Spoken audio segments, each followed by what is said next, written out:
Paul Sédar Senghor sont en train de se vider, désabusés, les spectateurs attendre visiblement.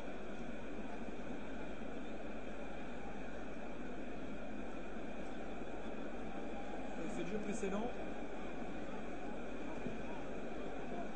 Je ne sais pas si c'est un ramasseur de balles qui est c'est le premier de traverser tout le terrain. Le débordement dans les tribunes.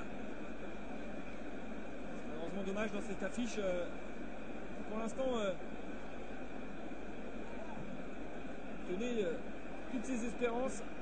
Matt Carey à l'opposé de la tribune président. Shanghai Swanzhou.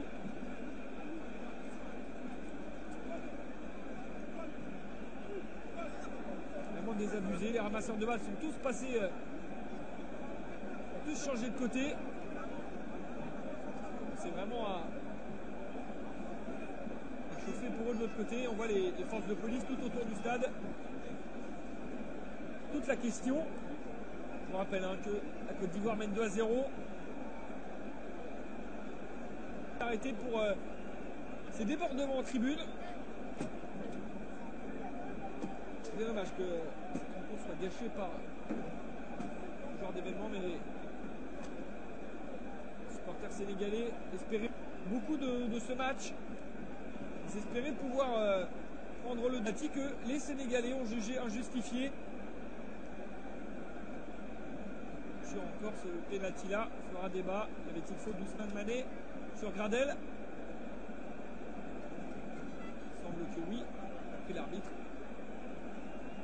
Pour le moment, ça ne semble pas se calmer du côté des tribunes.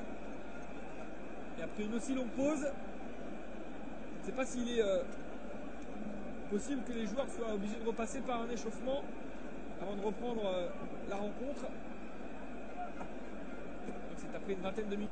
Inscrire 2 buts, au moins 2 pour aller jusqu'aux prolongations et 3 sans encaisser de but pour se qualifier pour cette CAN.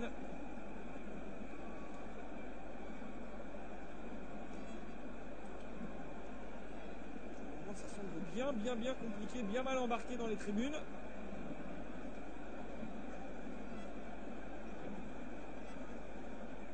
Je ne sais pas si la police attend avant d'intervenir.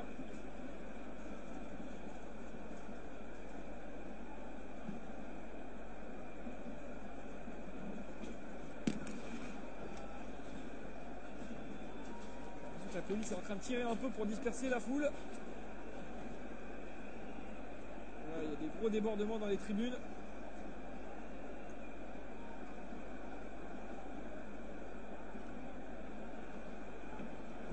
C'est dommage parce que ce n'est pas une bonne image que donne le public sénégalais dans une rencontre qui était pour l'instant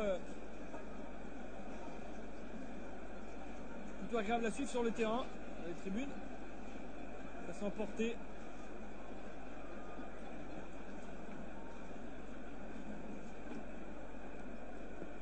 Cette élimination qui se profile pour le Sénégal.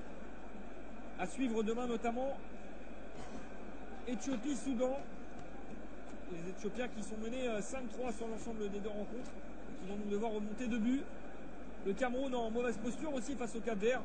D'où l'appel à Samuel Eto'o qui va revenir de sa retraite internationale pour soutenir et remonter son équipe camerounaise et tenter de la qualifier face au Cap-Vert. On aura aussi un Angola-Zimbabwe, le Zimbabwe qui mène pour l'instant 3-1, qui est donc qualifié.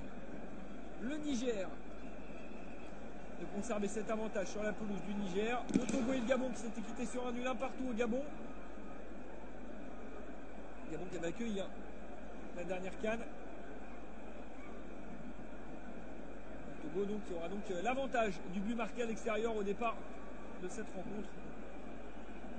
Enfin, il y aura Burkina Faso, République centrafricaine. La République centrafricaine qui s'était imposée 1-0 à domicile. Et qui n'aura pas encaissé de but. Ce qui est toujours intéressant dans ces doubles confrontations. Où le but à l'extérieur compte double en cas de match nul. Et puis enfin l'Algérie face à la Libye. Les Algériens qui avaient gagné 1-0 en Libye. Et qui ont donc un pied en Afrique du Sud pour cette CAN 2013. Se déroulera du 19 janvier au 10 février avec un tirage au sort notamment le 24 octobre prochain à Durban. Tirage au sort des poules.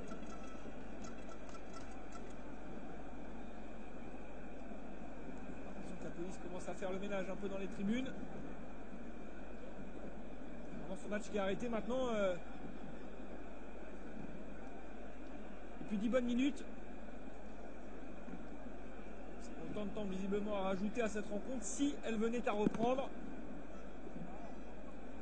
Ça semble loin d'être évident pour le moment.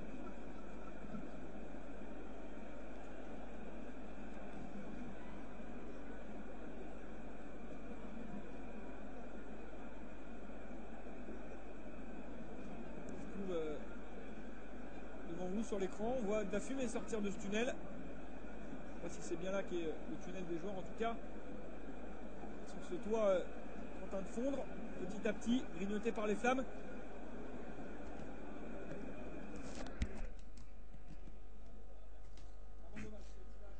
Футболисты не могут покинуть стадион, так как горит выход или вход в раздевалки. Un peu gâché par tout ça, on a vu 2 buts.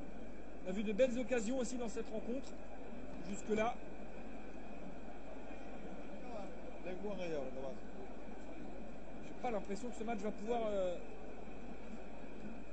reprendre dans l'état actuel des choses.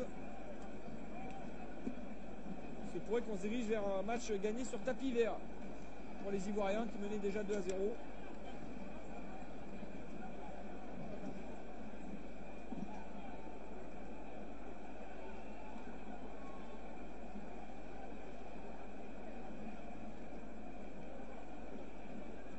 Des affrontements dans le haut de la tribune entre les forces de l'ordre et la police.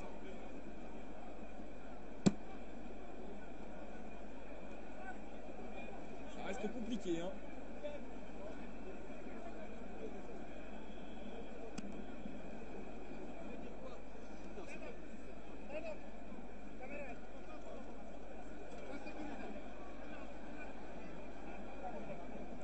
Ce sont les joueurs qui ne sont pas inquiétés par ces débordements.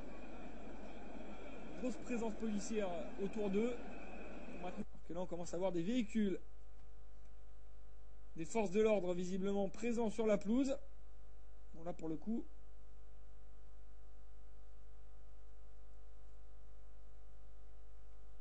je pense que c'est bel et bien terminé du côté de la Côte d'Ivoire et du Sénégal. Stade Léopold Sédar Senghor avec 3 voitures sur la pelouse.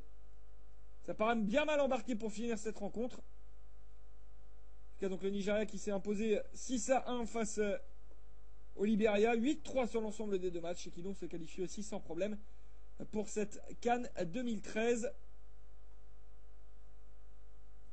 en sélection sous le maillot de la Côte d'Ivoire. Mais là, malheureusement, j'ai comme l'impression